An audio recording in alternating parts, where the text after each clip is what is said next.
We're going to start with a scenario. So here's our situation.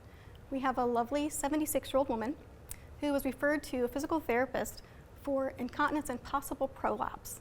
She's had 10 children, all vaginally, with very little complication with her deliveries.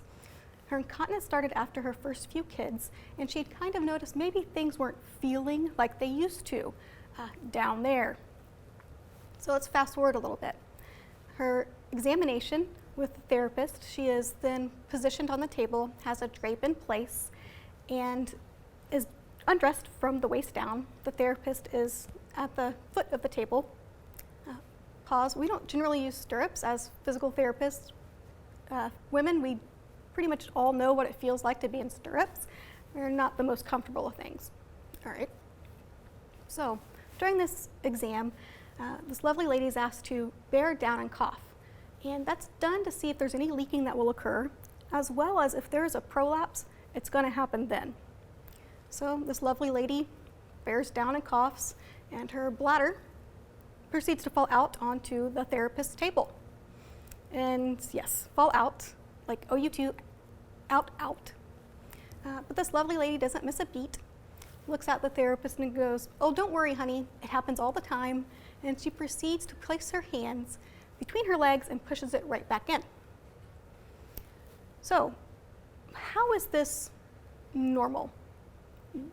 What was this lovely woman thinking when it came to this being normal? Well, come to find out, her mother had quote unquote things fall out. Her grandmother had the same. And so this lady thought these things were all normal. However, what's common is not normal. If, let's say, my liver fell out, I would be a little concerned. They're supposed to stay inside, right? Things don't normally fall outside of our bodies. So that brings me kind of to the topic at hand. There's a lot of bits and pieces out there about women's health that is assumed to be normal, but isn't. It's common. Sad part is a lot of women just think this way. Look at education. So with women, generally little girls, moms, a female aunt, someone trusted, will have these conversations about the stuff that happens. Usually it's a one-time thing, it's considered gross, no one really wants to talk about it, it's awkward for everyone, and it's avoided then because it's icky. So that's what's commonly done. But how is that normal? It's normal to have questions later. Oftentimes, children aren't even taught the correct terms. They learn pee-pee and private, which is okay, keep things protected, but to not know the normal terms for your body, I mean, how many little girls know things about what their vagina is? I can promise every little boy knows what a penis is. So why would we avoid these things? Why do we need to avoid this? Because I promise you, guys sit there and talk, "Hey, this is who I laid this weekend, it was blah, blah, blah." But when we talk about these icky things, we think about this as normal. It's okay to talk about this. If you look at our lovely lady, her physician had never brought it up. Most women don't because they think it's normal. It's assumed by the physician, if there's a problem, you'll say something, right? However, these things shouldn't happen. We don't want to talk about the nasty, right? Women's bodies are rarely talked about, even amongst ourselves.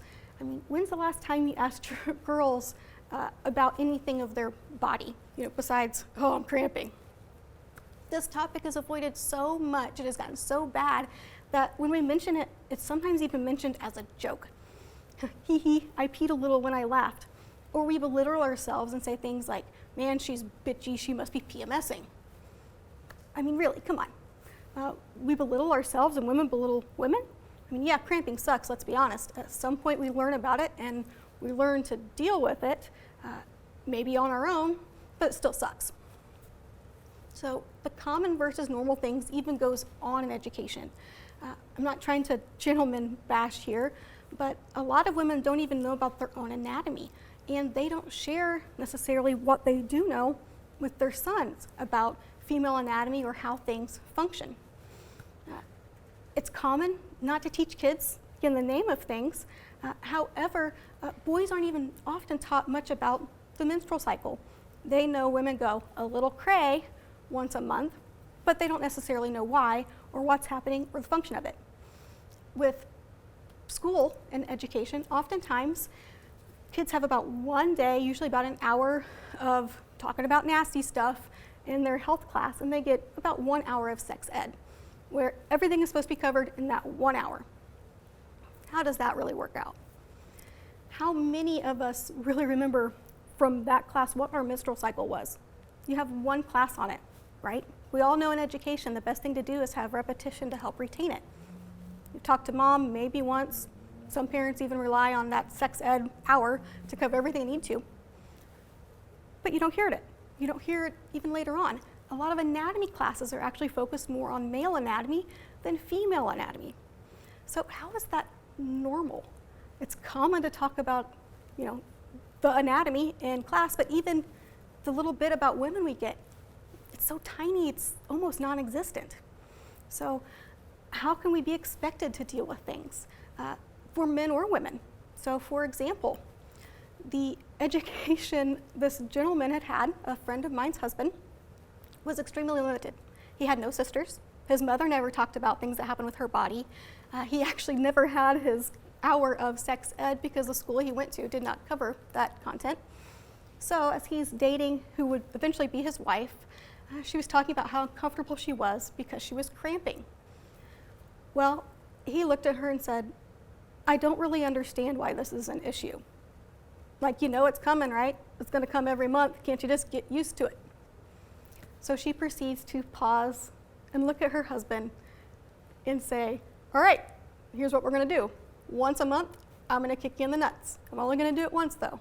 You know when it's coming. It's going to come the same week every month. You deal with it. Don't you just get used to it? He was flabbergasted. He's like, so it's really, really uncomfortable. Yeah, it's uncomfortable.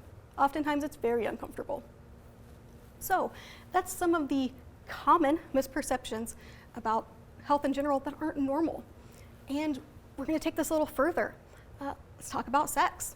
So everyone believes that tearing the hymen during sex is normal.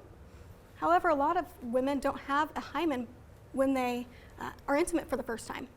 A lot of athletes have torn it at some point during different sports events or practice. Other individuals have such a small one it may just tear naturally, or using a tampon may tear it. Some women never tear theirs. So the whole theory that sex is the only way a hymen's torn and that's how you tell if someone is a virgin or not, no. Common misperception, not normal. It gets even more complicated with sex.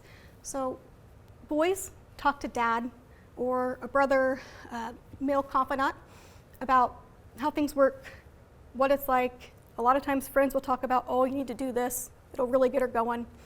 There's tons of websites out there about men and sex and how to make it better for themselves, or how many of us have gotten those emails about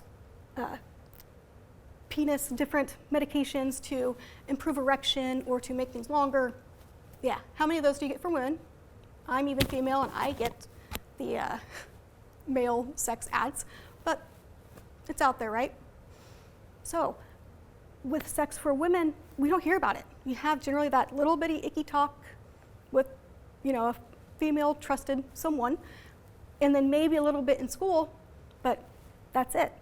So it's common for women to think that having an orgasm just with penetration is normal. No, it's not. It's common, but not normal. So when you're having intimacy for the first time, oftentimes we need more stimulation. It can be uncomfortable. Further on, you've been intimate for a while, your partner may need to stimulate you more to have an orgasm. That's normal.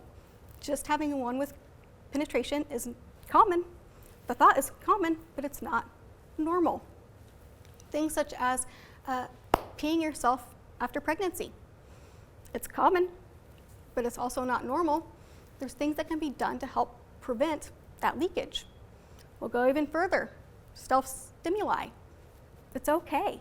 It's okay to do those things. That's how you're going to learn about your body. You understand then what feels good. You can educate your partner as to what feels good, what helps, what gets you to the point of a natural orgasm. Common we avoid that, but it shouldn't be normal. friend of mine once stated, you know, when I got married, I think my husband knew more about a vagina than I did. She had been taught it was icky to do anything. It was icky to talk about these things with someone. It's impolite to bring it up. She hadn't even brought up to her physician after she'd been married for a while that she wasn't having, you know, satisfaction with sex. She was never getting to climax. Was afraid to bring it up because she'd always been taught it was impolite. Well, finally, she brings it up, and the physician was flabbergasted she'd been having this problem for so long. Well, why didn't you talk to me? She didn't think she could or that she should. So, that nasty philosophy, it's that way because we've made it that way. Why is it so faux pas to talk about things when it comes to women's health and our bodies?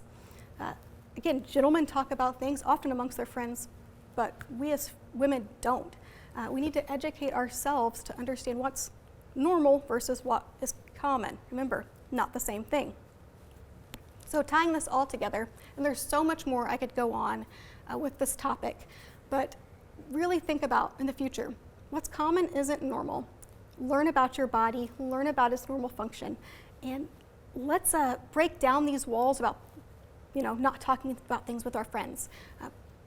Bring it up, talk to each other. That's one of the best ways for us to learn what is normal. For example, when I spoke to some of my lady friends, some female friends about actually this TED Talk, and they had brought up things that were common misperceptions. Well, one of our ladies' husbands had said, well, isn't it normal just to have, you know, only climaxing just with penetration, nothing else? That women don't generally climax when it comes to oral intimacy. And he had no idea it was different. But on top of that, his wife didn't either. She thought it was, you know, the thing, normal, to not climax with any type of oral activity or intimacy. You should be able to get there, okay? So, again, learn about your body.